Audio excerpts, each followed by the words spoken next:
Sports Bucks with Steve. Welcome again to another episode of Sports Bucks with Steve. I am your host, Steve Crawford, the retirement wealth coach, aka Coach Steve, bringing you yet another episode. And this one is an interesting one. So there's a couple of things, obviously, guys, in lieu of the NBA draft has happened. Wambier, sorry if I mispronounced his name, is now a San Antonio Spurs. I called that when they were doing the lottery selection. I said he's going to San Antonio. I knew it.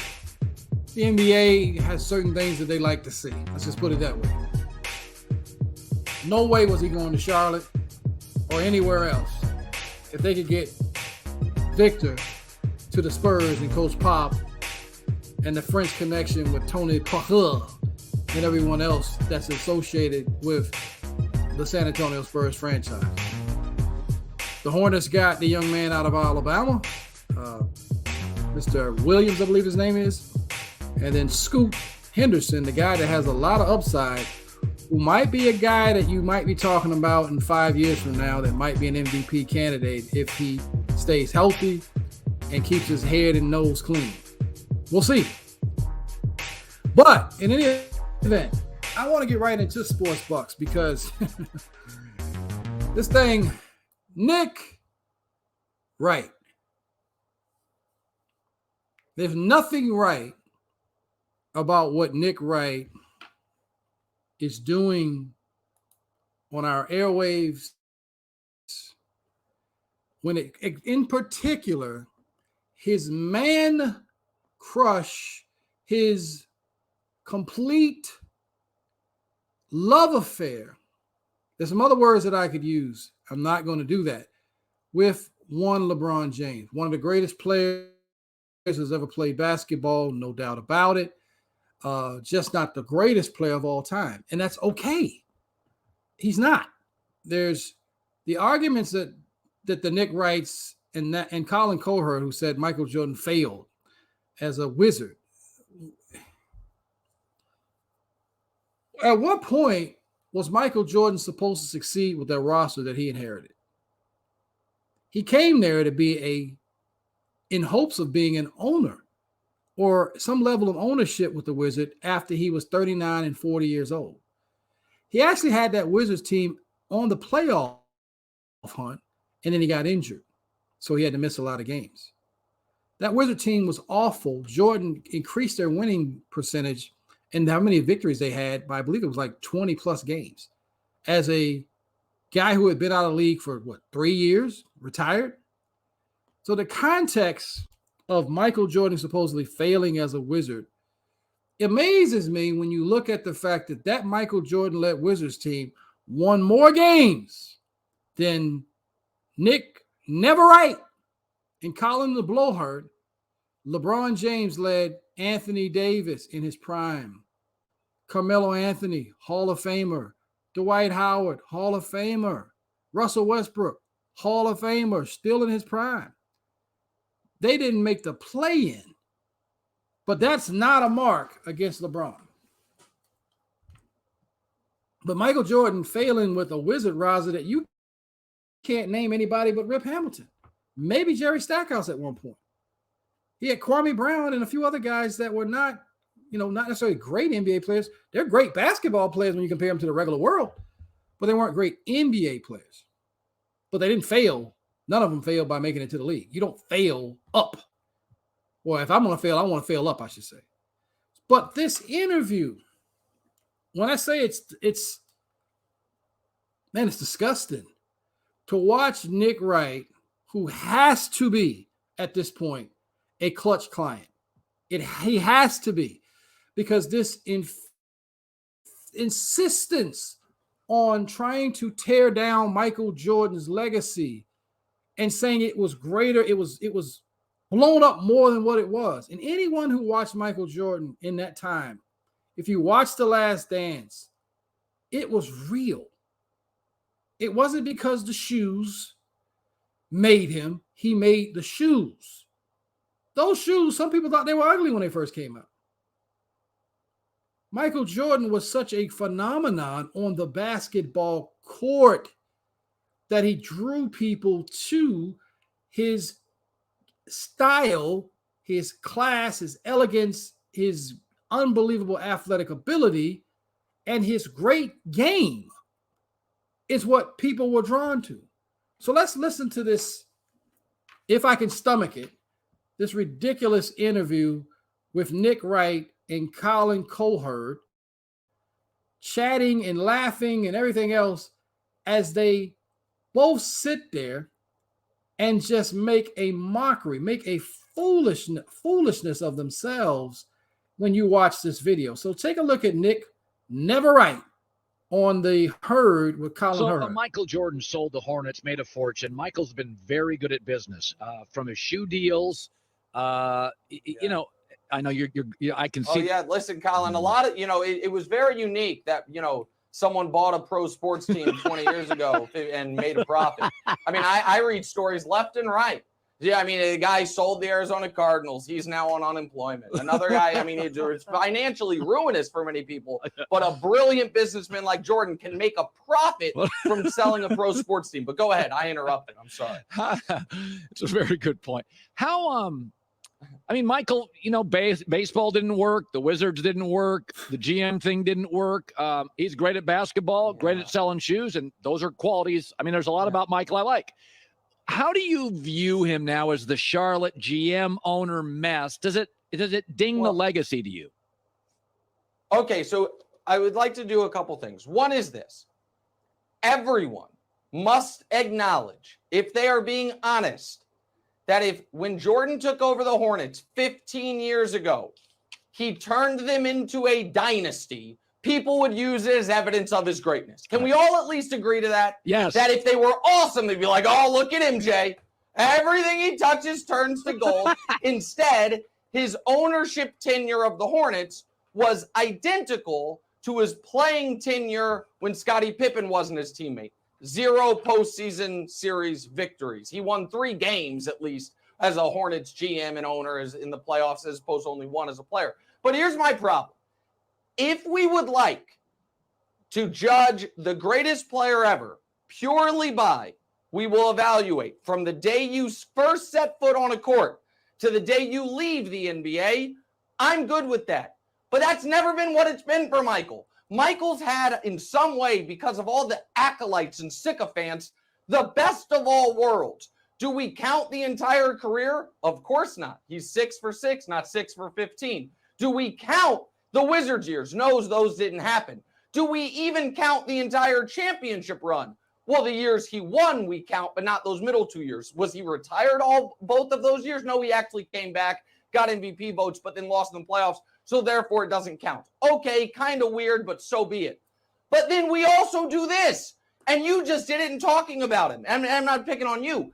Everyone knows that when they have encountered someone who is, a Jordan true believer, at some point in the argument, what gets brought up? Man, look at the shoes. LeBron's shoes will never sell as well as this. Look at the iconography. Look at he made the shaved head cool. He made Nike went from losing to Converse. That's always been part of the story. That's all. The legend of Jordan has been more than the playing career. Yeah. The sneakers and the mystique and the aura have been a piece of it. So if that's the case, then being the worst owner in the league for 15 years has to matter a little bit, like a tiny bit. It's like, you took over a team in Washington and they were terrible and the players hated you and drafted the wrong guy. You then bought a team in Charlotte and they were literally the worst team in the league over the entirety of your tenure. But, Nick, he made $1 billion on the sale. Everybody does.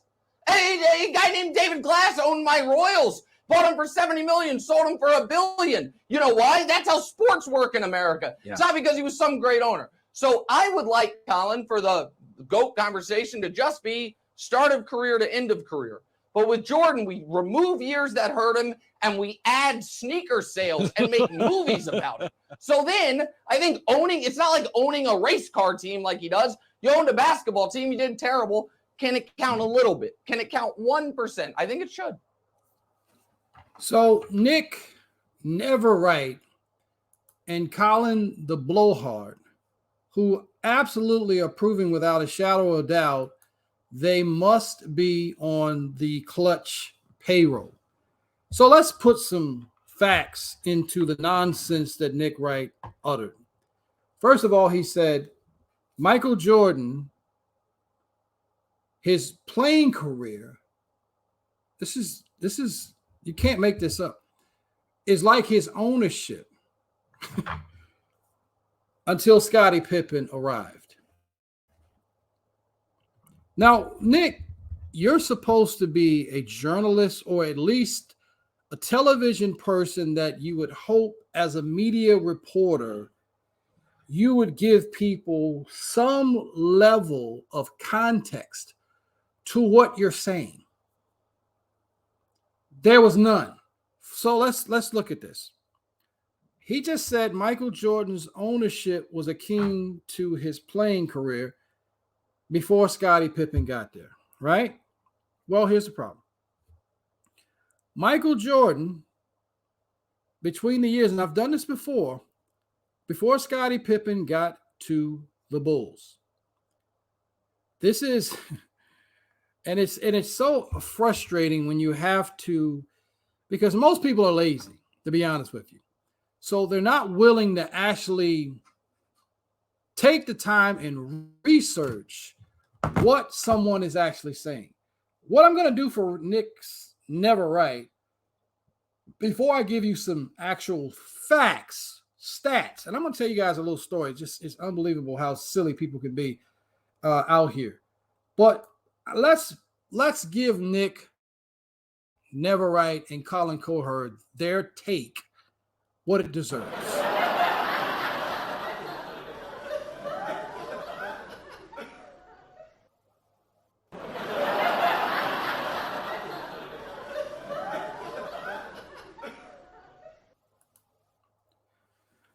It deserved a laugh track.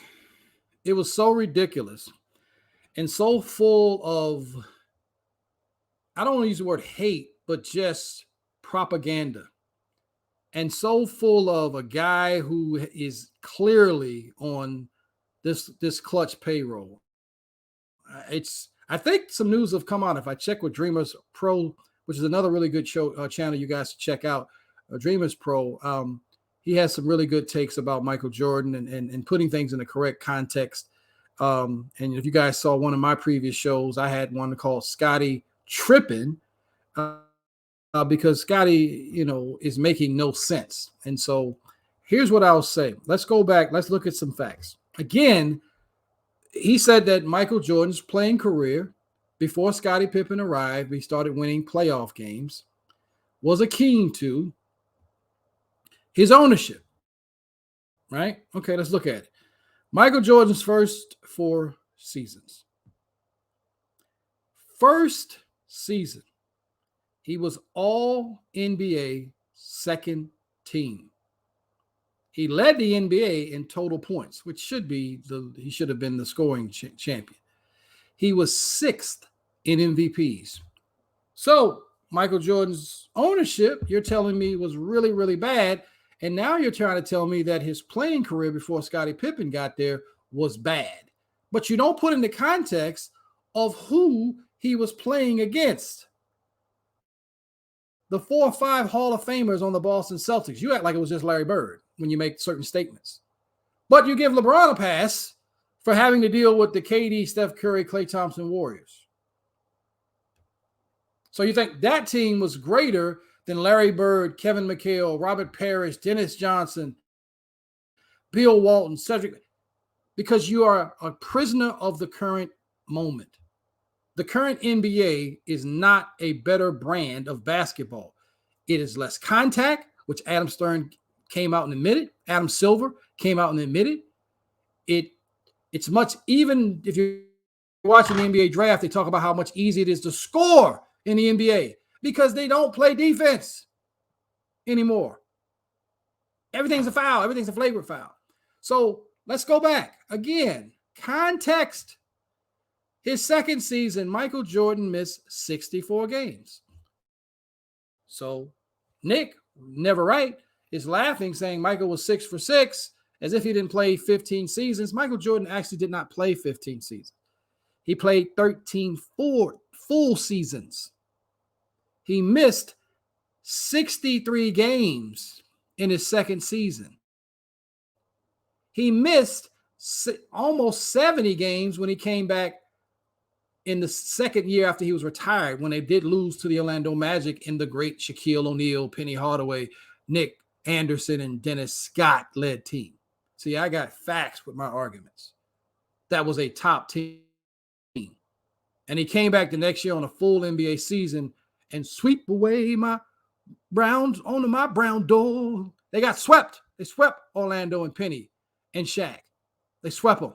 And that was because Jordan was leading the way. But he scored 49 and 63 in the playoffs against a top 5 all-time NBA champion-led Boston Celtics team. He did that in the first round, where the NBA only played best of 5 in that series. His third season, he averaged 37.1 points a game. This is before Scottie tripping. He was all NBA first team, second in MVP. 37 a game. In his fourth season, when Pippen finally joined Michael Jordan and helped Michael Jordan become a better player, he averaged 35. He won the MVP, and he was Defensive Player of the Year, slam dunk champion. I believe he was also All-Star MVP, all in the same season. And Scottie Pippen, off of the bench, was averaging 7.8 points a game.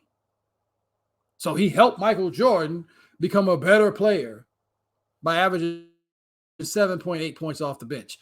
But when you look at LeBron James fans who say Anthony Davis should do more. Oh, Anthony Davis didn't do enough to help LeBron. He's 40. He's 38. Anthony Davis averaged against the Denver Nuggets 26.8, almost 27 a night in that 4-game sweep. 14 rebounds, 3 assists, several blocks, several steals. He shot over 85% from the free throw line, greater than what LeBron ever shoots. He shot 37% from the 3, but he still doesn't have help. Austin Reeves averaged 20 over 21. It's always someone else's fault. It's never LeBron's. When LeBron loses, well, his team wasn't good enough. When he wins, look at what LeBron did. It was all about LeBron. Nick, never Wright, argued this foolish Jordan's career as if it was some kind of trash career. He took this horrible take that Scottie Pippen had, who is upset about a few things, and you try to run with that and you feed this foolish narrative. It's nonsense. And Colin Cowherd, if you remember, said Jordan failed as a Wizard. He failed as a baseball player. Actually, Michael Jordan, if he continued playing baseball, they said he had a good chance of actually making the actual show. He was getting better. He quit the NBA. He retired because of the death of his father. He then came back for the love and missing the game. LeBron James fans say Jordan quit. He retired. Well, why is it that LeBron James quit on the Cleveland Cavaliers against the Boston Celtics? And they were the favorites, by the way. The Cavs had the home court advantage that season. Look it up. And then he quit again when he left Miami, after he left from Cleveland to go to Boston, to go to Miami. He then quit Miami because he felt Dwayne and Wade and everybody couldn't help him no more, and went to form another super team in Cleveland with Kevin Love and Kyrie Irving. A super team that even Kevin Love is on an interview saying we were a super team. But Nick never right. He just sits there and just talks silliness. So the reality is Michael Jordan took a team that was a $275 million acquisition, turned it into a $2 to $3 billion sale. That's almost a 10,000 to 1 return on your money. It's no failing. And here's the other thing. He said he was the worst owner in the league. Again, context matters. So let me give you a actual stat. and I'm going to go from 2013. I think Michael took over 2010, 2011.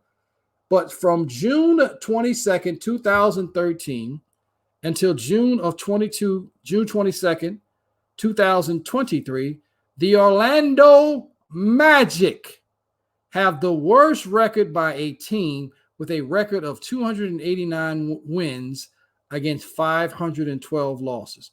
Now, he said Michael's the worst owner, right? Clutch propaganda. The next worst team is the Detroit Pistons. Still not the Charlotte Hornets. You know who's next?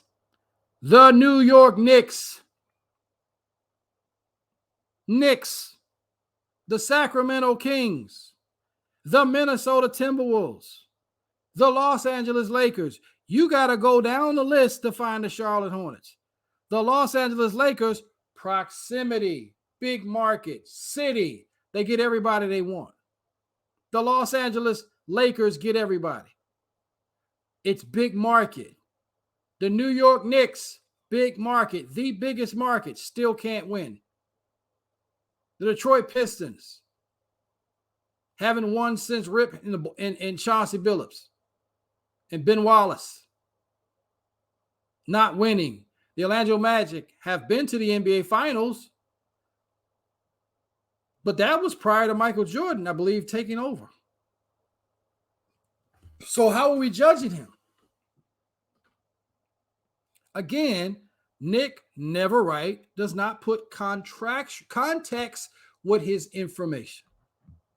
So that is another lie about a guy being the worst owner. The Sacramento Kings were horrible for a long time since Chris Webber, Mike Bibby, and the guys left. No one called that guy a terrible owner. But because there's an agenda with Nick Never Wright, that's why they say Michael Jordan is not the greatest owner. Now, could he have made better decisions in drafting and GMs? Of course he could have. But that doesn't make him the worst owner in the league. It just makes Nick Wright and Colin Cowherd some of the worst analysts and TV people there is. I want to switch gears real quick. I want to thank one of my sponsors, My Virtual Docs. I also want to thank 401k mistake.com. For those folks who have a rollover or thinking about moving their money in a 401k, go to 401kmistake.com. That's 401kmistake.com and make sure you're getting the best advice for your 401k or for your IRA or for your rollover. And if you need help on that, please reach out to us at Fig Wealth Partners. And you can reach us at 1-800-306-5086. 1-800-306-5086. This is the Wealth Coach, Steve. I didn't want to cover one last thing before we get out of here. And this is all the various different trades that have happened in the NBA. And Bradley Beal is now with the Phoenix Suns, so they may form their own version of a big three with Kevin Durant and Devin Baby Mamba Booker. We'll see what happens there. The light-skinned Mamba, he knows there's no more Kobe Bryants around, though, folks. And the Slim Reaper and Kevin Durant, KD. We'll see what happens there. LeBron fans are upset with KD. They're upset. But when LeBron does it, it's okay. You guys are a mess. Honestly, it's just. I had a guy argue with me about something I brought out that was simply facts, and I said I was going to tell a story, but I'll tell it real briefly. And he was arguing with me because he says, I said this argument that LeBron is the Cleveland Cavaliers were the worst team that he dragged to the final.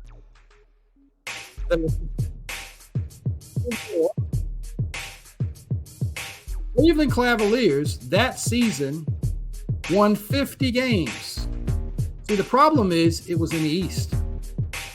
And the East, the number one seed that year were the Detroit Pistons. Ben Wallace led Detroit Pistons, by the way. The Cavs were second. LeBron had an all-time great Game 5 to put the Cavs up 3-2. He had an average Game 6. It was Daniel Boobie Gibson who scored 30 and shot 80% in that game that led the Cavaliers to help them get to the NBA Finals, where they were beaten soundly in 4 games by the San Antonio Spurs, who were the number 3 seed that season in the West at 58 games.